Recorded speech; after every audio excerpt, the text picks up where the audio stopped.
வணக்கம். மகிழன் செய்திகள். புதுச்சேரியில் மணல் திருட்டில் ஈடுபட்ட ஓட்டுநரை கைது செய்த போலீசார் லாரியை பறிமுதல் செய்ததுடன் லாரியின் உரிமையாளரை தேடி வருகின்றனர். புதுச்சேரி வில்லியனூர் காவல் நிலைய போலீசார் தமிழ்மாறன் மற்றும் புருஷோத்தமன் ஆகியோர் நேற்றிரவு கூடம்பாக்கம் மெயின் ரோட் பகுதியில் ரோந்து பணியில் ஈடுபட்டிருந்தனர். அப்போது அவ்வழியாக சந்தேகத்திற்கு இடமான வகையில் லாரி ஒன்று வேகமாக வந்தது. இதையடுத்து லாரியை போலீசார் நிறுத்தி விசாரித்தனர். அதில் ஓட்டுநர் விழுப்புரம் மாவட்டம் பக்கிரபாளையம் பகுதியைச் சேர்ந்த தியாகராஜ் 30 வயது என்பது தெரிய வந்தது. மேலும் அவர் முன்னுக்கு பின் முரணாக பதிலளிக்கவே சந்தேகமடைந்த போலீசார் லாரியை சோதனை செய்தனர். அப்போது லாரியில் மணல் இருந்தது. இது குறித்து போலீசார் விசாரித்த போது ஆற்றுப்படுக்கை மற்றும் வயல்வெளிகளில் மணலை யாருக்கும் தெரியாமல் திருடி விற்பனை செய்தது தெரிய வந்தது.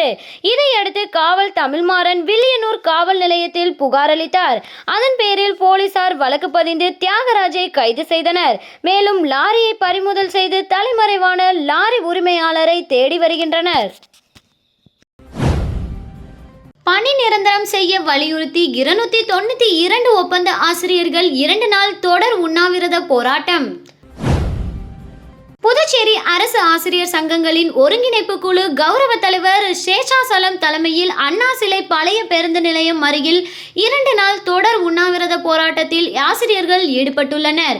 இப்போராட்டத்தை புதுவை அரசு ஊழியர் சங்கங்களின் தலைவர் பாலகுமார், தலைமை ஆசிரியர் சங்கத்தின் தலைவர் சிரில் நிக்கோலஸ், தொடக்கப்பள்ளி தலைமை ஆசிரியர் சங்கத்தின் தலைவர் பொற்செலியன், புதுச்சேரி அரசு விரிவுரையாளர் சங்கத்தின் தலைவர் அருள்சாமி, புதுச்சேரி பட்டதாரி ஆசிரியர் சங்கத்தின் தலைவர் ராமதாஸ், புதுச்சேரி அரசு தொடக்கப்பள்ளி நலச்சங்கத்தின் தலைவர் மோகன்தாஸ், பொதுச் செயலாளர் ஜனார்த்தனன் ஆகியோர் இந்த போராட்டத்தில் கலந்து கொண்டு ஆசிரியர்களுக்கு ஆதரவாக உரையாற்றினார்கள். புதுவை கவுண்டம்பாளையத்தில் உள்ள பாமக கட்சி தலைமை அலுவலகத்தில் பத்திரிகையாளர் சந்திப்பு கூட்டம் நடைபெற்றது. புதுவை மாநிலத்திற்கு 3 மண்டல பிரிவாக பொறுப்பாளர்களை மருத்துவர் அன்புமணி ராமதாஸ் அவர்கள் நியமித்து உள்ளார். கிழக்கு மண்டல அமைப்பாளராக கோபாலகிருஷ்ணன், வடக்கு மாநில அமைப்பாளராக வடிவேல், மேற்கு மண்டல அமைப்பாளராக மதியழகன் ஆகியோரை மருத்துவர் அன்புமணி அவர்கள் அதிகாரப்பூர்வமாக அறிவித்துள்ளதாக கட்சி தலைமை அலுவலகத்தில் தெரிவிக்கப்பட்டுள்ளது. இதில் பேசிய பாமகவினர், புதுவையில் பாட்டாளி மக்கள் கட்சியுடன் எந்த கூட்டணி அமைகிறதோ அந்த கூட்டணியுடன் பாமகவினர் முழு மூச்சுடன் செயல்பட்டு அந்த தொகுதியில் வெற்றி வாய்ப்பை தேடி தருவது பாமகவின் கடமை என உறுதியளித்தனர். மத்திய பாரதிய ஜனதா அரசை கண்டித்து வில்லியனூரில் விடுதலை சிறுத்தைகள் கட்சி தலைமையில் சாலை மறியல் ஆர்ப்பாட்டம் நடைபெற்றது.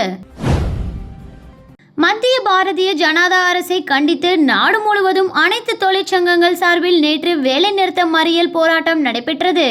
அதன் ஒரு பகுதியாக புதுச்சேரி வில்லியனூர் பகுதியில் விடுதலை சிறுத்தைகள் கட்சி தலைமையில் மத்திய அரசை கண்டித்து ஊர்வலமாக சென்று கோஷங்களை எழுப்பி சாலை மறியல் ஆர்ப்பாட்டத்தில் ஈடுபட்டனர். விடுதலை சிறுத்தை கட்சியின் தலைமை அமைப்பு செயலாளர் ஆதவன் தலைமையில் நடைபெற்ற மறியல் போராட்டத்தில் 100க்கும் மேற்பட்டோர் கலந்து கொண்டு மத்திய பாஜக அரசை கண்டித்து கண்டன கோஷங்களை எழுப்பினர். மறியலில் ஈடுபட்ட விடுதலை சிறுத்தைகள் கட்சி மற்றும் கம்யூனிஸ்ட் கட்சி நிர்வாகிகள் மற்றும் தொண்டர்களை வில்லியனூர் போலீசார் கைது செய்து தனியார் மண்டபத்தில் அடைத்தனர். இதனால் சுமார் 1 மணி நேரத்திற்கும் மேலாக போக்குவரத்து பாதிக்கப்பட்டது.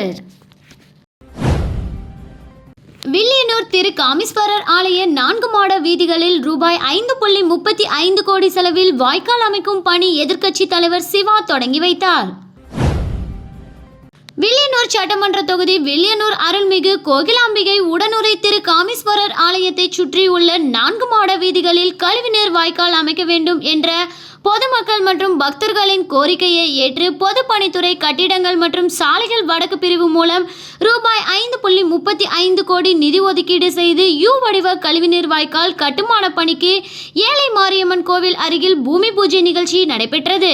இந்த நிகழ்ச்சியில் தொகுதி சட்டமன்ற உறுப்பினரும் எதிர்க்கட்சி தலைவருமான சிவா கலந்து கொண்டு வாய்க்கால் அமைக்கும் பணியை பூஜை செய்து தொடங்கி வைத்தார்.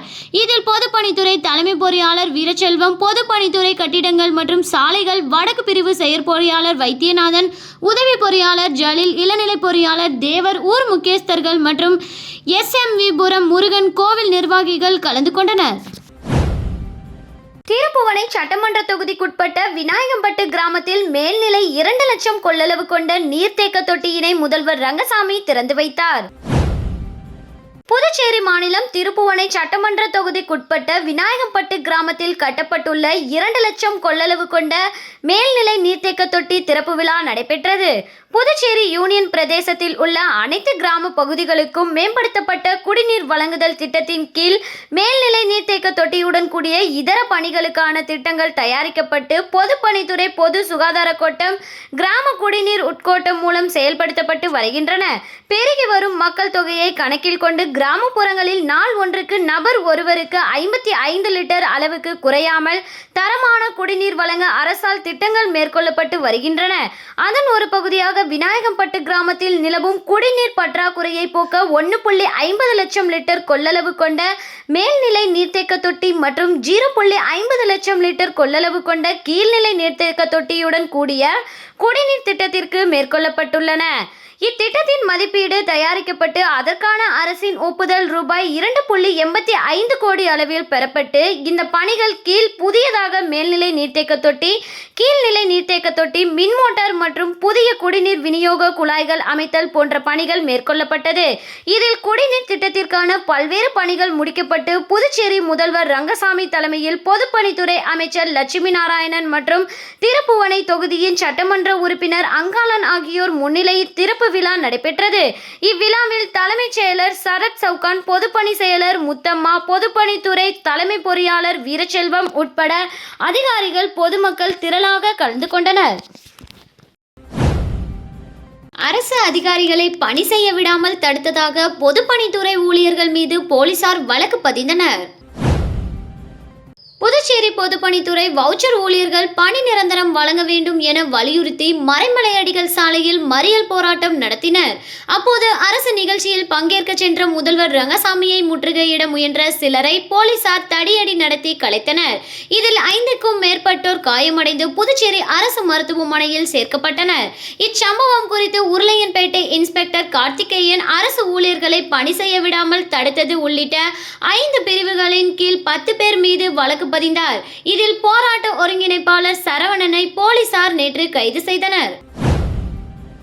புதுச்சேரியில் பிரசித்தி பெற்ற வீராம்பட்டினம் செங்கலநீர் அம்மன் ஆலய கும்பாபிஷேகம் நடந்த அன்றைய தினமே பழைய தேர் தீப்பிடித்த சம்பவம் பக்தர்கள் மத்தியில் அதிர்ச்சியை ஏற்படுத்தியுள்ளது. புதுச்சேரி வீராம்பட்டினம் மீனவ கிராமத்தில் சுமார் 400 ஆண்டுகள் பழமை வாய்ந்த செங்கலநீர் அம்மன் ஆலயம் அமைந்துள்ளது. இங்கு ஆண்டுதோறும் நடைபெறும் தேரோட்டத்தை கவர்னர் தொடங்கி வைப்பது வழக்கம். தேரோட்டம் அன்று புதுச்சேரி மற்றும் தமிழக பகுதிகளில் இருந்து லட்சக்கணக்கான பக்தர்கள் வருவது குறிப்பிடத்தக்கது. இந்த நிலையில் நேற்று காலை செங்கலநீர் அம்மன் ஆலயத்திற்கு மகா கும்பாபிஷேக விழா வெகு விமர்சையாக நடைபெற்றது. இதில் ஆயிரக்கணக்கான பக்தர்கள் கலந்து கொண்டு சாமி தரிசனம் செய்தனர். அதனைத் தொடர்ந்து இரவு அம்மன் வீதியுலா நடந்தது. அப்போது வானவேடிக்கை பட்டாசுகள் வெடிக்கப்பட்டன. இதிலிருந்து தீப்பொறி கோவில் அருகில் நிறுத்தி வைக்கப்பட்டிருந்த பழைய தேரின் கூரை மீது விழுந்தது. இதனால் கூரை மீது இருந்த கீற்று எரிந்து சேதமானது. தகவல் அறிந்த புதுச்சேரி தீயணைப்பு வீரர்கள் சம்பவ இடத்திற்கு சென்று தீயை அணைத்தனர். கும்பாபிஷேகம் நடந்த அன்றைய தினமே பழைய தேர் தீப்பிடித்த சம்பவம் பக்தர்கள் மத்தியில் அதிர்ச்சியை ஏற்படுத்தியுள்ளது. தனியார் கல்லூரியில் சுமார் 37 லட்சம் கையாடல் செய்த கணக்காளர் மீது போலீசார் வழக்கு பதிவு செய்து விசாரணை நடத்தி வருகின்றனர். புதுவை வெள்ளியனூரில் தனியார் பொறியியல் மற்றும் தொழில்நுட்ப கல்லூரி உள்ளது. இந்த கல்லூரியில் கடலூர் கட்டுமன்னார் கோவில் வன்னியார் தெருவைச் சேர்ந்த விஜயபாபு என்பவர் உதவி பேராசிரியராக பணியாற்றி பின்னர் காசாளராக இருந்துள்ளார். அவர் பணியாற்றிய காலத்தில் மாணவர்களிடம் வசூலிக்கப்பட்ட கட்டண தொகையை மோசடி செய்து தனது சொந்த பயன்பாட்டிற்கு பயன்படுத்தியுள்ளார். மொத்தமும் ரூபாய் 37,28,775 அளவிற்கு மோசடி செய்துள்ளார்.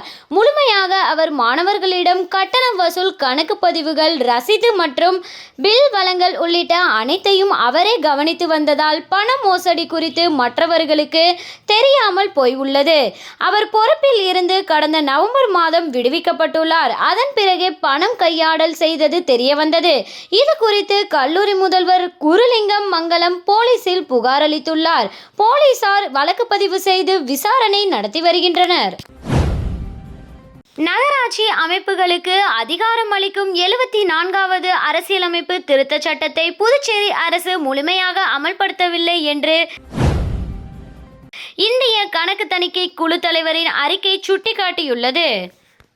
புதுச்சேரி சட்டப்பேரவையில் இந்த அறிக்கை வியாழக்கிழமை தாக்கல் செய்யப்பட்டது. இது தொடர்பாக செய்தியாளர்களிடம் பேசிய தமிழ்நாடு புதுச்சேரி முதன்மை கணக்காய தலைவர் திருப்பதி வெங்கடசாமி, 74வது அரசியலமைப்பு திருத்தச் சட்டம் நகராட்சி அமைப்புகளுக்கு 18 செயல்பாடுகளை பகிர்ந்து அளிக்க வழிவகை செய்துள்ளது.